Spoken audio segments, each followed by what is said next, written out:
কথা Nahid supersonic Rana. Supersonic সাধারণত শব্দের গতির সাথে তুলনা করতে গিয়ে এই আলোচনাটা হয়। আজকে অন্তত পেস তাণ্ডব যেভাবে নাহিদ রানা দেখিয়েছেন, তার স্পেলে নাহিদ রানা যেভাবে সবচেয়ে ইকোনমিক্যাল বল করেছেন, 4 over 22 run 2 wicket 1 maiden. Nahid Rana যেভাবে কখনো গতি তুলেছেন, আবার কখনো সেই গতিকে কন্ট্রোল করেছেন। পিএসএল ফাইনালে নাহিদ রানাকে পাওয়ার জন্য আসলে তার দল পেশওয়ার জালমির কেন এত তাড়া ছিল, সেটা যেন ওই 22 গজে প্রমাণ করে দিয়েছেন। বিশাল ক্রাউড, ইলেকট্রিফাইং সিচুয়েশন, পিএসএল এর ফাইনাল, দুই দল মুখোমুখি। নাহিদ রানা যখন বল করতে এলেন, তখন যেন পুরো ক্রাউডের মধ্যে অন্যরকম একটা উন্মাদনা তৈরি হলো, রোমাঞ্চ তৈরি হলো। 148-এর কাছাকাছি গতিতে বল করেছেন, আবার লোয়েস্ট বল 120-এর আশপাশে। সবকিছু ছাপিয়ে আজকে নাহিদ রানা ট্রেডমার্ক যে কাজটা করেছেন, তার অসাধারণ বলে 8ম ওভারে গোল্ডেন ডাকে গ্ল্যান ম্যাক্সওয়েলকে যেভাবে তার পেস করা প্রথম বলেই ফিরিয়েছেন, পিএসএল ফাইনালের মুহূর্তটাকে নাহিদ রানা রাঙানোর জন্য এর থেকে আর বেটার কি করতে পারতেন? That happened in his second over. অবশ্যই বেটার, এর থেকেও কিছু করতে পারতেন, করেছেনও, সেটা সেই আলোচনায় পরে যাচ্ছি। 7 ওভারে একটা দলের রান 70+, মানে প্রতি ওভারে 10 করে তুলছে। সেই দলটা শেষ পর্যন্ত, মানে পরের 13 ওভারে যে খেলা হয়েছে, সেই 13 ওভারকে অ্যাড করলে শেষ পর্যন্ত 130 করতে পারলো না। কেন পারলো না? যখন সাইম আইয়ুবের সাথে ম্যাক্সওয়েলের একটা পার্টনারশিপ ম্যাচের রং বদল করে দিতে পারে, যখন দ্রুত 2 উইকেট হারানোর পর স্কোরবোর্ডে 72 পর 4, নাহিদ রানা ঠিক তখন আসল কাজটা করলেন। Little bounce, little short piece ball, এবং সেটাতে মিস টাইমিং করে বসলেন ম্যাক্সওয়েল টিকে গেলে কি ঘটতে পারে সেটা আমরা বিভিন্ন সময় লিমিটেড ওভার ক্রিকেটে দেখেছি, এবং তিনি কতটা দানবীয়, কতটা অমানবিক, কতটা তাণ্ডব লীলা চালানোর ক্ষমতা রাখে, সেটা আমরা বিভিন্ন এক্সপেরিয়েন্সেসের মাধ্যমে, বিভিন্ন ম্যাচেসে তার যেসব স্ট্যাট, তার রেকর্ড, তার আগুনে ব্যাটিং দেখে এক্সপেরিয়েন্স করেছি। এদিনও সেই রকম কিছু একটাই ম্যাক্সওয়েল করতে চাইছিলেন, যে কারণে নিজের ফেস করা প্রথম বলটায়, যাকে নিয়ে এত আলোচনা, নাহিদ রানা, আলোচনা অনেকগুলো প্রেক্ষাপট রয়েছে, সেই নাহিদ রানাকে বাউন্ডারি হাঁকানোর চেষ্টায় উল্টো তিনি ঠিকই বাউন্ডারি লাইন ক্রস করে গেলেন। যেই নাহিদ রানাকে বাউন্ডারি মারার চেষ্টায় ছিলেন ম্যাক্সওয়েল, বাউন্ডারি লাইন ক্রস করে ড্রেসিং রুমে সোজা চলে গেলেন।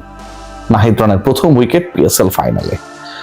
আমি কেন বলছি যে অনেক ঘটনা ঘটেছে এই রানাকে নিয়ে, পেশওয়ার জালমির যে উত্তেজনা, তাকে পেতেই হবে এরকম একটা ব্যাপার স্যাপার ছিল প্রথম ব্যাপার।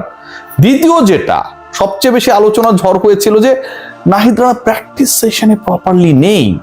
যখন একজন ক্রিকেটার প্রপারলি প্র্যাকটিসে আসছেন না, তার আগে তিনি একটা সিরিজে খেলেছেন, সেখানটায় তিনি অসাধারণ খেলেছেন, সিরিজের সেরা ক্রিকেটার ছিলেন, ইনজুরি সংক্রান্ত ইস্যুস কি রয়েছে, এই ফিসফাস যখন, ঠিক তখনই নাহিদ রানা তার গতির ঝড় তুললেন।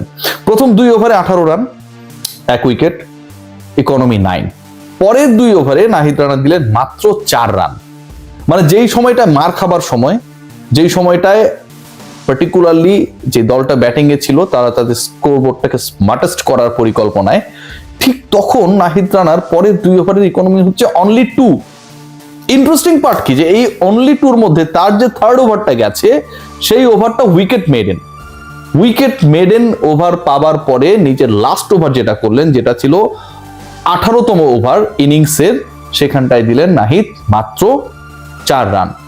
আজকের এই ম্যাচটায় নাহিদ রানা আমার কাছে মনে হয় যেভাবে বল করেছেন, যেভাবে গতি কখনো উপরে তুলেছেন, কখনো নিচে নামিয়েছেন, যেভাবে ইয়র্কার মেলে হুনাইন শাহকে বোল্ড করেছেন, মিডল স্টেম উপরে ফেলেছেন, মেইডেন নিয়েছেন, লাস্ট 2 ওভারে 2 ইকোনমিতে বল করে মাত্র 4 রান অ্যাড করেছেন, এবং পেশওয়ার জালমির যদি আমরা টোটাল বোলিং লাইন আপটাকে দেখি, সেখানটায় ছিলেন যারা বল করেছেন, তাদের নামগুলো যদি বলি, সবার মধ্যে মোস্ট ইকোনমিক্যাল থেকেছেন। এর থেকে আর বেটার কি হতে পারে? খেয়াল করে দেখুন, ইফতেখার আহমেদ 2 ওভারে 21 রান, স্টার্টিং এ ছিলেন। মোহাম্মদ বাসিদ 3 ওভারে 22 রান, 7.5-এর কাছাকাছি। অ্যারন হার্ডি 4 ওভারে 27 রান, 4 উইকেট, উইকেটটা বেশি পেয়েছেন, বাট ইকোনমিক্যাল নাহিদ রানা মতো ছিলেন না। Nahid Rana 4 over 1 maiden 2 wicket 22 run.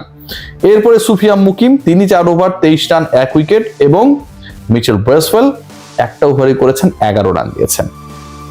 বাংলাদেশের একজন পেসার এরকম মঞ্চে এরকম একটা ফাইনালে নার্ভ ধরে রেখে বল করছেন, একজন পেসার অলমোস্ট 148 কিলোমিটার বেগে বল করছেন, একজন পেসার মিলস্টেম উপরে ফেলছেন, একজন পেসার সবচেয়ে ভয়ঙ্কর যিনি হতে পারেন ওই যে 6-7 5-6 সাথে যাদেরকে রাখা হয় আলটিমেটলি রানের চাকা সচল রাখার জন্য এবং বোলারদেরকে চড়ানোর জন্য, সেই ম্যাক্সওয়েলকে যেভাবে তার ফেস করা প্রথম বলেই আউট করেছেন। পেশওয়ার জালমি পরের মৌসুমে আর কিছু করুক আর না করুক, পারুক আর না পারুক, নাহিদকে দলে রাখার জন্য সর্বোচ্চটাই করবে। আজকের এই ম্যাচটা আমার কাছে মনে হয় বাংলাদেশের যারা ইয়াংস্টার তাদের জন্য অনেক বেশি শিক্ষণীয়। বাংলাদেশি একজন বোলারকে নিয়ে এত কারাকারি হটকেকে পরিণত হয়ে যাওয়া, 150-এর আশপাশে বল করা, ফাইনাল ম্যাচে 6-এর নিচে ইকোনমিতে বল করা, নার্ভ ধরে রাখা। যখন তিনি তার স্পেল শেষ করলেন, খেয়াল করে দেখবেন লাস্ট বলটা করার পর নাহিদ রানা বাতাসে কিক মারছিলেন, লাথি মারছিলেন। বস তার এক্সপেকটেশনসটা আরো হাই ছিল, তিনি আরো বেশি উইকেট পেতে চাচ্ছিলেন, হয়তো সেটা করতে পারেন নাই, সেই আক্ষেপটা সেই সময় বাতাসকে লাথি মেরেই পূরণ করার চেষ্টা করছিলেন। But the way he played, but the way he actually applied his skill, অনেক সময় ফিল্ডিং এমন ভাবে চেঞ্জ করছিলেন যেন ব্যাটসম্যান মনে করে যে এটা হয়তো শর্ট পিচ আসছে।